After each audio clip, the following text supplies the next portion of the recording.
Family and fellow soldiers, I'm the Professor, and this is the Moment of Truth. You know, under white supremacy, when it comes to black people, they don't let the dead rest in peace. On January 25th of this year, a statue of Jackie Robinson was taken from McAdams Park in Wichita, Kansas. The statue weighed 275 pounds. Firefighters would find parts of the statue burned at Garvey Park 5 days after the theft. You no doubt heard about this story. Everybody did, and I know that there are people who have feelings about Jackie Robinson one way or the other. Mine are admittedly mixed. But understand, as I've said so many times before, with a number of black people who have become targets of white power in general, whether you like them or not, this story isn't really about Jackie Robinson.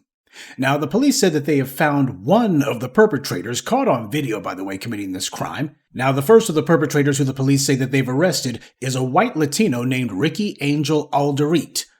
Let's hear it for that black-brown alliance. A police lieutenant named Aaron Moses is claiming that they'll continue to seek and arrest all individuals who took part in this crime, because there's at least a few others who have yet to be caught. Now, isn't it interesting? When you had Jussie Smollett, that whole fiasco going on, the Chicago PD, they were able to get audio, video printout, tracking people down. I mean, for God's sake, grainy video in the middle of a polar vortex, individuals covered from head to toe, people from outside the country with not a whole lot of a paper trail inside the U.S., and yet it only took the Chicago PD hours to find this international crime ring from the other side of the planet with no information. And yet, whenever black people are attacked, black people are killed, they don't have anything, they don't even know where to start. This Alderete character was taken into custody earlier on an unrelated case and was later charged in the case of the stolen Jackie Robinson statue with felony theft valued at over $25,000, aggravated criminal damage to property, identity theft, and making false information. He's currently jailed on $150,000 bond. Now, Jackie Robinson is a national hero. This is a historical figure. The white media loves to point to this guy. This was a huge moment for race relations in America. So what do you say about somebody who vandalizes and destroys a statue in the honor of a national icon? Well, what you say is that basically we treat this as basically no different than trespassing or perhaps some sort of misdemeanor theft. And of course, you won't be surprised to learn that this isn't Alderete's first brush with the law. See what I did there? In 2013, he was sentenced in 2 different Sumner County cases that involved theft and 2 counts of burglary. According to Kansas Department of Correction records, he was released into Sedgwick County from prison in November of 2017 and taken off parole a year later. Well, now we know that we have the parole board to thank for this. Clearly, they're very good judges of character. They recognize a reformed criminal when they see one. Now, Major League Baseball and its teams have pledged to donate money to replace the statue. A GoFundMe was also set up and has so far raised almost $195,000.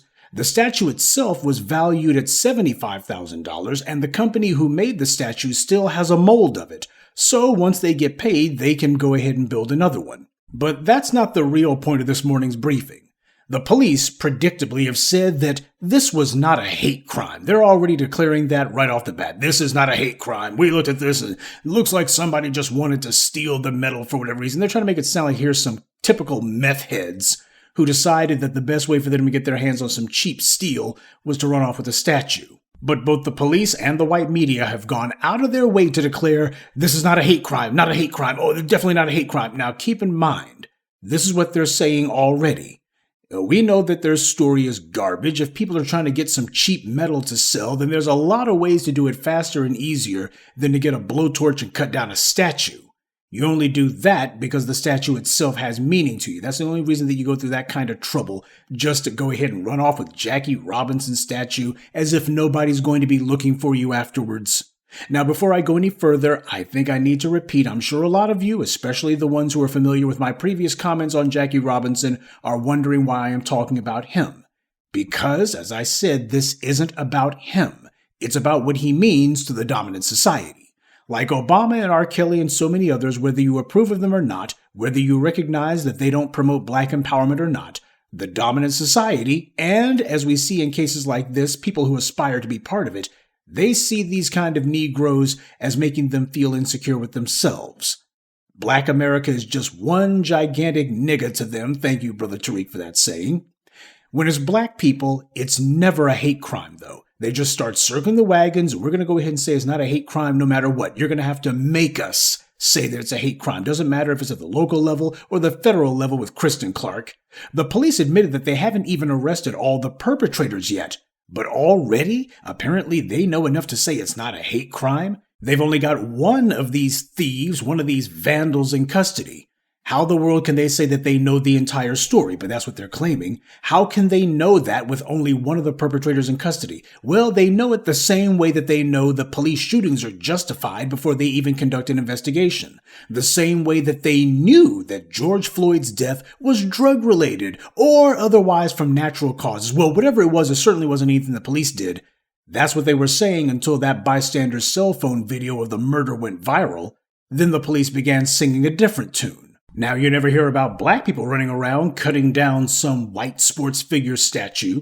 You never hear about black people deciding that some athletic icon or another, their statue is just too much. It makes us feel insecure or whatever. About the closest to that you can possibly get is some old crusty slave owners, some old Confederate heroes, quote unquote, who actually people are talking about, let's go ahead and take their statues down by getting the city to do it.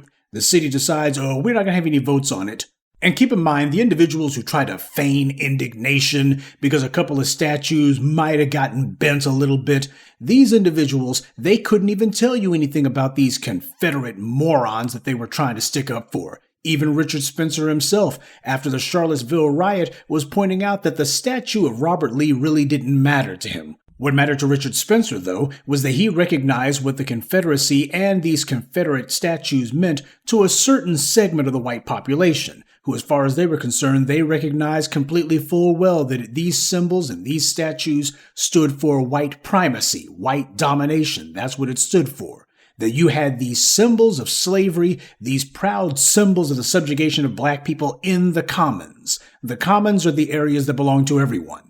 Whenever you take a statue of a slave owner, somebody who tried to destroy the United States, and you put that in front of your city hall or in front of your courthouse, you put that in front of your schools, you put that in the town square, what you're doing is you're planting your flag for white supremacy, violent white supremacy. That's what Richard Spencer understood. And the individuals who call themselves defending these statues when they can't even tell you who the hell the statues are about, that's what it means to them. It stands for white primacy. They understand that.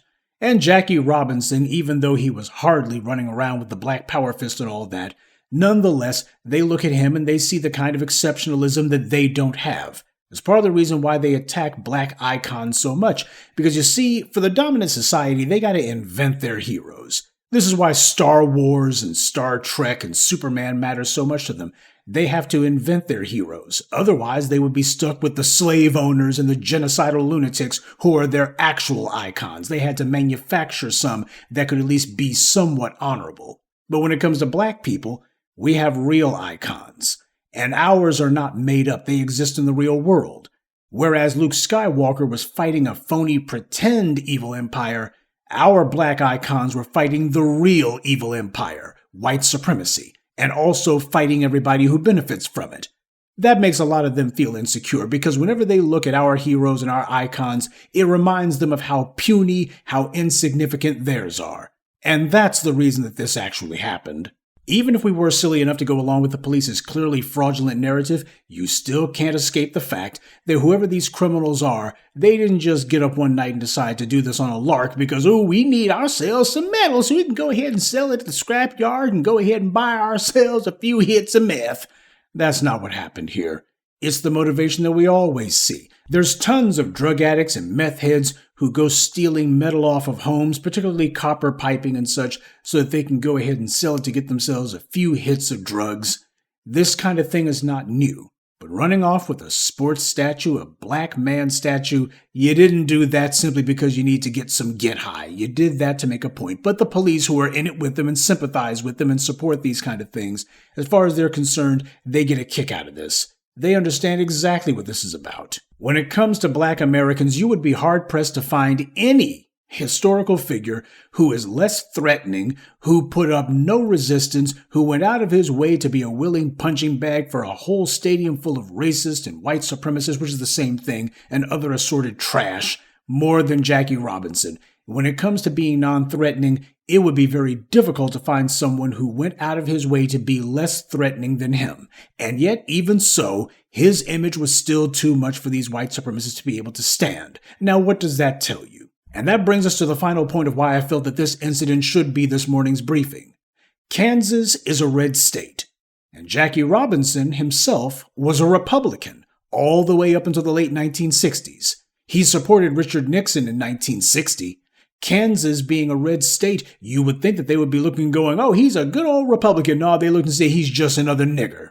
A man who did absolutely nothing against them, a man who supported their political party, and yet, look at how they're treating him. So we see that the same racist mendacity of whoever these vandals are is exactly the same as the authorities and the white media in this case. After everything Jackie Robinson did to present himself as completely non-threatening and even supporting their political party, this was the end result. The moral of the story is that when you practice respectability politics, you end up getting no respect. Good day, and be one. I'd like to take a moment to mention some of our contributors: Latrice Wilson, LB, Henry Fair, Isaac, and Helena Edwards. Salute to them and thank you to everyone for listening, liking, and sharing this message. Black empowerment only exists because of you.